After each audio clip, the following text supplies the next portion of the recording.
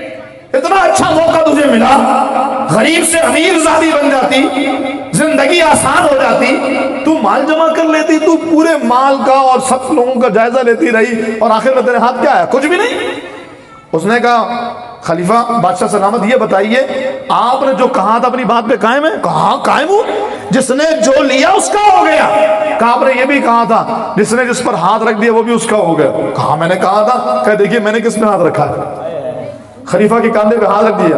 کہا حضور یہ تو بیوقوف لوگ ہیں جو ہیرے جواہرات سونے چاندی جمع کر رہے ہیں، مجھے دیکھیے میں نے سونے چاندی والا ہی لے لیا. جب آپ میرے ہو گئے تو خزانہ بھی میرا ہو گیا، جب آپ میرے ہو گئے تو رعایا بھی میری ہو گئی. بس اس بات کو سمجھیے گا دامن محبوب سے جو لپٹا یگانہ ہو گیا، جس کے حضور ہو گئے اس کا زمانہ. یہ بات ہے، ایسا نہیں کہ خواہشات نہیں ہے، بالکل ہے، لیکن جس کو حضور مل گئے اللہ نے کائنات دے دی، اس کو سب کچھ مل گیا، سارا فضل ساری کائنات مل گئی. تو پھر ہم کہیں نا فضل رب العلا اور کیا چاہیے، مل گئے مصطفیٰ. بولیے آواز نکالیے، مل گئے مصطفیٰ اور کیا چاہیے. دامن مصطفیٰ جن کے ہاتھوں میں ہے ان کو روزے جزا اور کیا چاہیے. تم مل گئے تو دولت کونین مل گئی یا رسول اللہ. تم مل گئے تو دولت کونین مل گئی. اٹھتے نہیں ہیں ہاتھ میری اس دعا سے. اللہ تعالیٰ نے ہمیں بن مانگے حضور کو امتی بنا دیا، اور اسی وجہ کر اس بات کا تقاضا ہے کہ ہمارا کوئی بھی موقع ہو، ہماری خوشیاں ہوں، ہمارا غم ہو، ہماری پریشانیاں ہوں، ہماری آزمائشیں ہوں، یا ہم پر نعمتوں اور رحمتوں کا نزول ہوا ہو، ہم اس موقع پہ اپنے حبیب علیہ السلام کو فراموش نہیں کرتے. اس لیے کہ جو نہ بھولا ہم غریبوں کو رضا، ذکر اس کا اپنی عادت کیجیے بحمد اللہ تعالیٰ. اس وجہ کہ ہم حضور کا ذکر کرتے ہیں. تیزی کے ساتھ میں بات مکمل کروں. دیکھیں حضور کا ملنا اللہ کا فضل، اللہ کی رحمت، اللہ کی نعمت، بہت بڑی نعمت، کائنات کی سب سے بڑی نعمت حضور کی ذات ہے. لیکن ایک بات میں عرض کروں، دیکھیں نعمتیں تو اللہ تعالیٰ بہت ساروں کو دیتا ہے، لیکن نعمت کے ساتھ ساتھ ایک چیز اور ضروری ہے، اور وہ ہے نعمت کو نعمت سمجھنا. اللہ کرے آپ میری بات سمجھیں. ایک ہوتی ہے خوشی کا آنا، خوشی کا ملنا، اور ایک ہوتا ہے خوشی کا احساس ہو جانا. ایک اللہ کا فضل مل جانا اور دوسرے اللہ کے فضل کو فضل سمجھنا. میں مثال دوں، جیسے آپ دیکھیے والدین اللہ کی نعمت، کتنی بڑی نعمت، کوئی نعم البدل نہیں، کوئی نعم البدل نہیں. دنیا کے تمام رشتوں کا نعم البدل ہو سکتا ہے، ماں باپ کا نعم البدل کوئی نہیں ہو سکتا. اگرچہ ماں باپ ظالم ہیں، ماں باپ کا نعم البدل کوئی نہیں ہو سکتا. اب کیسی نعمت ہے، اللہ اکبر کبیرہ. ایسی نعمت ہے کہ سرکار علیہ السلام نے فرمایا کہ جس نے ایک مرتبہ محبت سے اپنے ماں باپ کو دیکھا، اللہ اسے مقبول حج کا ثواب عطا فرماتا ہے. اب ذرا اندازہ کیجیے یہ نعمت کتنی بڑی ہے، لیکن احساس کس کو ہے؟ بہت تھوڑے لوگوں کو. تو نعمت سب کو ملی، لیکن نعمت ہونے کا احساس، نعمت کو نعمت سمجھنا، یہ بھی اللہ کی نعمت ہے. نعمت ہونے کا احساس ہونا یہ بھی اللہ کا فضل ہے. تو ہم نے یہ بھی دیکھا کہ کچھ لوگ ہیں جو ماں باپ پر ظلم کرتے ہیں، بلکہ باضابطہ ماں باپ کو مارا تک ہے، گالیاں دیتے ماں باپ کو گالیاں بھی دیتے ہیں، ماں باپ کے خلاف بڑی عجیب و غریب باتیں بھی کرتے ہیں. کچھ لوگوں کو میں نے دیکھا، ربب بڑھائیے گا، ماں باپ کو گھر سے نکال بھی دیتے ہیں، ایسے لوگ بھی ہیں. اور ایسے لوگ بھی ہیں جو ماں باپ کی قدر کر کے جنت بھی حاصل کرتے ہیں. تو نعمت سب کو ملی، یعنی یہ تو وہ نعمت ہے نا جس کے بارے میں کوئی یہ نہیں کہہ سکتا مجھے نہیں ملی، ملی سب کو ہے. اچھا یہاں پر اگر کسی کے ماں باپ، کسی کے والد صاحب موجود ہیں، بیٹا بھی موجود ہے، تو بیٹے نے یوں نظر گھمائی، ایک حج کا ثواب. بولیے سبحان اللہ. جبکہ وہ جو فرض حج ہے اس کو ادا کرنے کے لیے کیا کرنا پڑتا ہے بھائی؟ 11 لاکھ روپے دینے پڑیں گے، 40 دن کا پیکج ہوگا، اتنی مشقت ہے. بحمدللہ اللہ نے مجھے سعادت نصیب فرمائی، ایک دن میں 50 کلومیٹر چلنا پڑا. جب مزدلفہ کی رات آئی اور پھر اگلے دن یوم النہر تھا، اور اس دن یعنی 10 ذوالحجۃ الحرام کو 24 گھنٹے میں ہم نے کیلکولیٹ کیا 50 کلومیٹر پیدل چلے، شدت کی گرمی۔ بتانے کا مقصد یہ ہے اتنی محنت مشقت، 40 دن کا کام کاج کرنے کے بعد، یعنی 40 دن محنت کرنے کے بعد اور 40 دن کام کاج چھوڑنے کے بعد جب گھر واپس آئے، لوگوں نے پوروں کے ہاتھ ڈالے اور لوگوں نے کہا حضرت مبارک ہو، اللہ نے حج کی توفیق دی ہے، اللہ نے حج کی سعادت دی۔ تو سامنے بندہ پتہ ہے کیا کرے؟ یار دعا کرو اللہ قبول کر لے، یار دعا کرو اللہ قبول کر لے۔ اور دوسری جانب یہاں بیٹھا ہوا شخص یوں دیکھے اللہ مقبول حج کا ثواب عطا فرمائے۔ یہ الگ بات ہے کہ جس پر فرض ہے وہ وہی کرے گا، لیکن ماں باپ کتنی بڑی نعمت ہے، لیکن آج ہمارے یہاں قدر نہیں۔ اچھا جن کے انتقال کر جائیں تو پھر ان کا بھی ثواب ہے حج کا، لیکن حضور نے فرمایا جس کے ماں باپ انتقال کر جائیں وہ ہر جمعے کو قبرستان جائے، ان کی قبر کے پاس کھڑا ہو کے سورہ یاسین پڑھے، پھر حج کا ثواب ملے گا۔ تو نعمت کا ملنا اللہ کا فضل ہے، لیکن نعمت کے نعمت ہونے کا احساس بھی اللہ کا فضل ہے۔ اسی طرح سے دیکھیے بیٹیاں اللہ کی کتنی بڑی نعمت ہے، کتنی بڑی رحمت ہے۔ اللہ اکبر۔ حضور نے فرمایا جس کی 2 بیٹیاں ہوں، دونوں کی اچھی پرورش کی، دونوں کو بیاہ دیا، وہ اور میں جنت میں ایسے ہوں گے جیسے یہ 2 انگلیاں۔ بولو نا سبحان اللہ۔ پیارے آقا علیہ السلام نے فرمایا جس کو اس کی بہن یا اس کی بیٹی کے بارے میں آزمایا گیا، یعنی بہن کے ساتھ پریشانیاں آ گئی، یہ بیٹی کے ساتھ پریشانیاں آ گئیں، طلاق وغیرہ کے معاملات ہوئے یا کچھ اور ہوا، پریشانی آ گئی، حضور فرماتے جس کو اس کی بہن یا بیٹی کے بارے میں آزمایا گیا اللہ اس کے جنت میں محل تیار فرماتا۔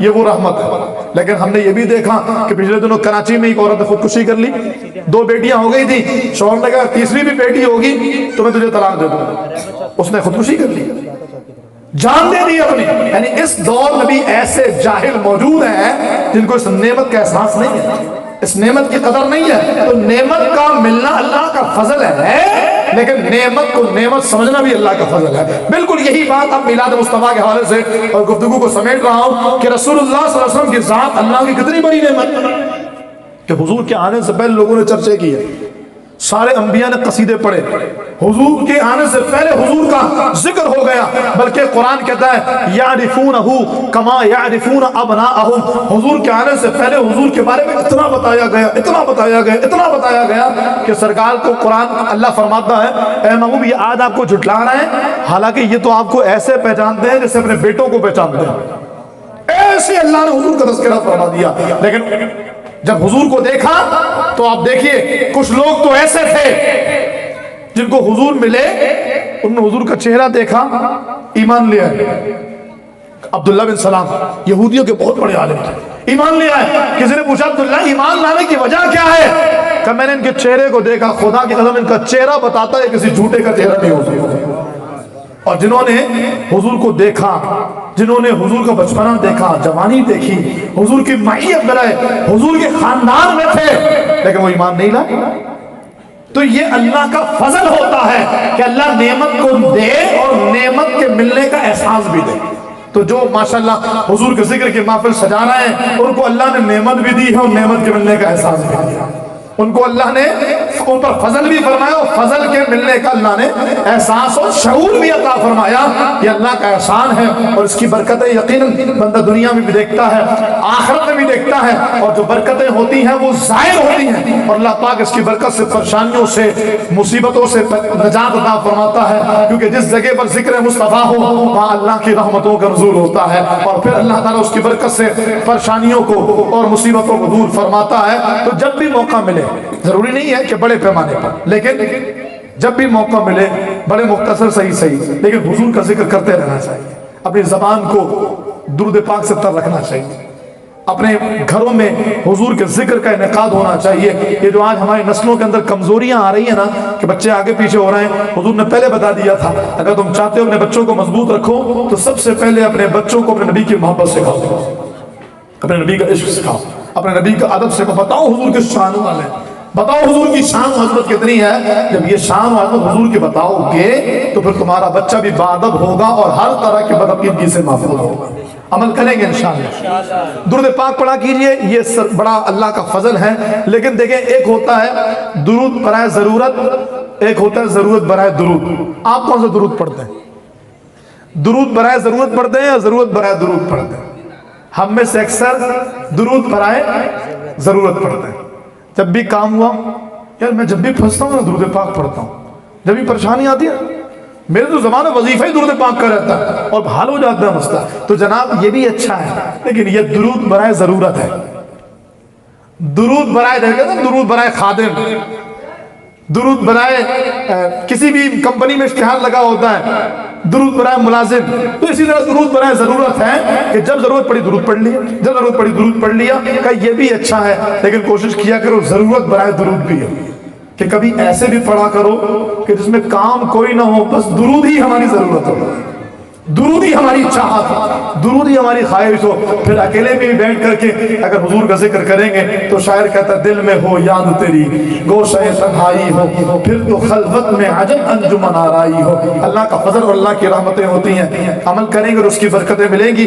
بس چلتے چلتے آخری بات، ایک وہ سرزمین بھی ہے کہ ایک تو یہ سرزمین ہے کہ جہاں بڑے اچھے ماحول میں خوبصورت انداز سے کارپیٹ بچھے ہیں، اسٹیج لگا ہے، بہترین انتظام ہے، لنگر کا بھی اہتمام ہوگا، یہ سارا سلسلہ ہے، پیٹ بھی بھرے ہوئے ہیں، حشاش بشاش ہیں اور حضور کا ذکر کر رہے ہیں. اور ایک وہ جگہ ہے کہ جہاں پر ایک ایک خاندان کے 25 افراد شہید ہو چکے ہیں. نگاہوں کے سامنے باپ کی آنکھ کے سامنے بیٹا اور بیٹے کی آنکھ کے سامنے باپ شہید ہو. وہ سرزمین فلسطین ہے، وہ بیت المقدس ہے، وہ ارض مقدس ہے، وہ مسجد اقصی ہے جو اس وقت مسلمانوں کو پکار رہی ہے. اور مسلمانوں کے کاندھوں سے جو قرض اتار رہے ہیں وہ فلسطین کے مسلمان ہیں، کیونکہ قبلہ اول وہ صرف ان کا نہیں ہے، ہمارا بھی ہے. مسجد اقصی فلسطینیوں کی صرف نہیں ہے، ہماری بھی ہے. یہ ذمہ داری سب کی ہے. جو لوگ کہتے ہیں نا نہیں یار یہ دوسروں کی جنگ ہے، یہ ہماری جنگ نہیں ہے. کل کو تو پھر وہ جب خانہ کعبہ پہ اللہ نہ کرے حملہ ہو تو کہیں گے یہ دوسروں کی جنگ ہے. اگر مدینہ پاک پہ حملہ ہو اللہ نہ کرے کہیں گے دوسروں کی جنگ ہے. بھائی اسرائیل کا پرچم آپ نے دیکھا ہوگا، اس میں اوپر ایک بلو کلر کا بارڈر ہے اور نیچے بھی بلو کلر کا بارڈر ہے. اسرائیل اس پرچم کے پیچھے جو تھنکنگ ہے، جو سوچ ہے وہ یہ ہے کہ ایک بارڈر سے یہ دریائے فرات مراد لیتے ہیں اور دوسرے سے دریائے نیل مراد لیتے ہیں. اور ان کی اپنی سوچ یہ کہ درمیان کا جو علاقہ ہے یہ سارا یہودیوں کا ہے. تو جناب اگر ایسا ہی ہوگا تو نہ مکہ محفوظ ہے نہ مدینہ محفوظ ہے. قبلہ اول کے بارے میں سو جانے والوں یہ یہودیوں کی پلاننگ، اور جو جانتے ہیں وہ میری بات سے اتفاق کریں گے، یہ یہودی وہ خبیث ہے جن کو مار کے نکالا گیا تھا. 1917 میں یہ جب ہر جگہ پٹ کرائے تو فلسطینیوں نے ان کو جگہ دے دی، اور 1948 میں انہوں نے انٹرنیشنل لا کے تحت ایک قانون بنوایا اور پھر انہوں نے ایک زمین کا ٹکڑا حاصل کر لیا زبردستی. یعنی ان بھکاریوں کو فلسطینیوں نے احسان کرتے ہوئے رہنے کی جگہ دی اور ان بھکاریوں نے باپ بن کے قبضہ کر لیا. 1948 میں ایک ٹکڑا جس کو اسرائیل کا نام دیا گیا، جبکہ اس کا اصل نام اسرائیل بھی نہیں ہے. ہم میں شاید 1 لاکھ کے مجمع میں پوچھا جائے نا کہ اسرائیل کا اصل نام کیا ہے تو نہیں معلوم. آپ میں سے کسی کو معلوم ہو تو میری طرف سے انعام. نہیں معلوم. یہ پلاننگ ہے جس کے تحت اسرائیل نام رکھا گیا. نہیں، اسرائیل کا اصل نام ہے القیان الصہیون. قیان الصہیون یعنی صہیونوں کی، یہودیوں کی بستی. اسرائیل کیوں رکھا؟ اس لیے کہ اسرائیل یہ جناب یعقوب علیہ السلام کا لقب ہے. اس کا مطلب ہے عبداللہ. اسرائیل کا جو مطلب ہے یہ اس کا مطلب ہے عبداللہ. تو اگر یہ اسرائیل کو برا بولیں گے تو مطلب مسلمان بولے گے عبداللہ، اللہ کے بندے کو برا بولنا، یہ تو بڑی عجیب بات ہے. لیکن جب ہم کہتے ہیں اسرائیل مرد آباد، اسرائیل ذلیل، اسرائیل خبیث، تو وہاں پر ریاست اسرائیل مراد ہوتی ہے. لیکن پھر بھی یہ ذہن میں رہے کہ وہ جو لوگ جھنڈے پر اسرائیل لکھتے ہیں نا اور روڈوں پر اسرائیل لکھتے ہیں، نہیں لکھے ہیں. اسرائیل لفظ مقدس ہے. ہاں ان کا نام ہے قیان الصہیون. اور ان کی پلاننگ کیا ہے توجہ کیجیے گا. میں یہ کہہ رہا تھا 1948 میں ان کو ایک بستی دے دی گئی کہ یہاں رہو. اور آج آپ ہسٹری دیکھ لیجئے گا، میں نے اس پر پوری تحقیق کی ہے. آج یعنی 2022 کی بات کروں تو اسرائیل اپنی اس ریاست میں جو 1948 میں اس کو دی گئی تھی 71% اضافہ کر چکا ہے. اور اگر آپ ان کی پلاننگ پلاننگ دیکھیں تو دریائے فرات سے دریائے نیل تک یہ سارا اسرائیل بنانا چاہتے ہیں، گویا کہ ان کے آگے کے ارادے جو یہ کہتے ہیں کہ یہ تو قبلہ اول کا مسئلہ ہے، انجینئر جیسا خبیث شوشہ چھوڑ دیتا ہے کہ یار یہ تو قبلہ اول ہمارا ہے ہی نہیں، یہ تو بلا وجہ کی باتیں ہیں، اس طرح کی باتیں کر کے اور یہ سوچ کر کے کہ ان کی جنگ ہے۔ اگر آج ہم خاموش رہے تو ان اسرائیلیوں کا جو مقصد ہے وہ قبلہ اول کے بعد کعبہ مشرفہ بھی ہے اور مدینہ پاک بھی ہے، پھر کہتے رہنا یہ ان کی جنگ ہے، ہماری جنگ نہیں ہے۔ پھر وہ 54 اسلامی ممالک کی جو فورس بنی ہے وہ نیند کی گولی کھا کے سوئی پڑی رہے کہ یہ ان کی جنگ ہے، ہماری جنگ نہیں ہے، یہ ان کی جنگ نہیں ہے، یہ ہماری جنگ ہے۔ اور فلسطینیوں نے ہمارے کاندھوں سے قرض اتارا ہوا ہے، یہ قیامت کے دن پوچھا جائے گا تم کس کے ساتھ کھڑے تھے، یہودیوں کے ساتھ کھڑے تھے یا فلسطینیوں کے ساتھ کھڑے تھے؟ کس کے ساتھ کھڑے ہونا پسند کریں گے؟ بولیے ذرا۔ فلسطین کے ساتھ نا، کوئی ایسا تو نہیں جو خاموش رہا ہو اور یہودیوں کے ساتھ کھڑا ہو، سوال ہی پیدا نہیں ہوتا۔ فلسطینیوں کے ساتھ ہے نا تو خدا نا فلسطینیوں کا ساتھ دیجیے۔ کیسے ساتھ دیں؟ کوئی بھائی فلسطین کون کون جائے گا؟ ہم جائیں گے کیونکہ بدہ جا ہی نہیں سکتے، تو یہ برم مارا سب سے آسان ہے، ہم فلسطین جائیں گے۔ نہیں، آئیے، فلسطینیوں کے ساتھ دینے کی دو صورتیں۔ پہلی صورت تو یہ کہ جب آپ کو لگے دعا قبول ہوتی ہے اس وقت دعا مانگیے۔ جو لوگ کہتے ہیں دعا سے کچھ نہیں ہوتا، دعا سے تقدیریں بدلتی ہیں، ہمارے پاس کچھ نہیں ہے، دعا مومن کا ہتھیار، الدعاء سلاح المؤمن، دعا مومن کا ہتھیار، دعا مانگیے۔ اور دوسرا کام وہ یہ کہ ان یہودیوں کی اور ان اسرائیلیوں کی پروڈکٹس کا بائیکاٹ کیجیے۔ کر رہے ہوں گے آپ؟ کون کون کر رہا ہے ویسے؟ ہاتھ اٹھائیے گا جو کر رہا ہے۔ اچھا، جو نہیں کر رہا ہے وہ بھی کیجیے۔ یہ ان کی معیشت، ان کی ریڑھ کی ہڈی پہ حملہ۔ کولڈ ڈرنکس اس کا بائیکاٹ ہو، یہ ٹوٹل کا پمپ، یہ شیل کا پمپ اس کا بائیکاٹ ہو، یہ یونیلیور کے جتنے پروڈکٹس ہیں ان کا بائیکاٹ ہو، یہ جو آپ کے شیمپو ہیں، ڈو ہے، لکس ہے، ان سب کا بائیکاٹ ہو۔ اسی طریقے سے میکڈونلڈ ہے، KFC ہے، ان کا بائیکاٹ ہو۔ اچھا، کولڈ ڈرنک میں یہ فانٹا، یہ مرنڈا، یہ 7 اپ، یہ پیپسی، یہ اسٹرنگ، یہ سب شامل ہیں۔ کریں گے بائیکاٹ انشاءاللہ؟ ہاتھ اٹھائیے تو مجھے پتہ لگے کون کون کریں گے۔ اچھا، آپ دیکھیے جو اس بات کو اب بھی نہیں سمجھ سکا، یار ایک کولڈ ڈرنک سے کیا ہو جائے گا، 100 روپے سے کیا ہو جائے گا؟ میں آپ سے کہتا ہوں اسی 100 روپے کی گولی خرید کر آپ کے بھائی کو مار دی جائے۔ حضرت کیسی بات کر رہے ہیں؟ میرے بھائی کو کیوں مارے گا؟ اچھا، آپ کے بھائی کو نہیں مار رہا، لیکن یہ جو آپ کا پیسہ اسرائیل جا رہا ہے اور وہ اس سے گولی خرید کر آپ کے مسلمانوں پہ چلا رہے ہیں، بم بنا کر مسلمانوں پہ برسا رہے ہیں، میزائل بنا کر مسلمانوں کو داغے جا رہے ہیں، قیامت کے دن پوچھا نہیں جائے گا؟ حضور نے فرمایا مسلمان ایک بدن کی مانند ہے، بدن کے ایک حصے میں درد ہو پورا بدن تکلیف محسوس کرے۔ ہم کیسے مسلمان ہیں کہ ہمیں درد ہی نہیں ہو رہا، ہمیں آسائشیں چاہیے؟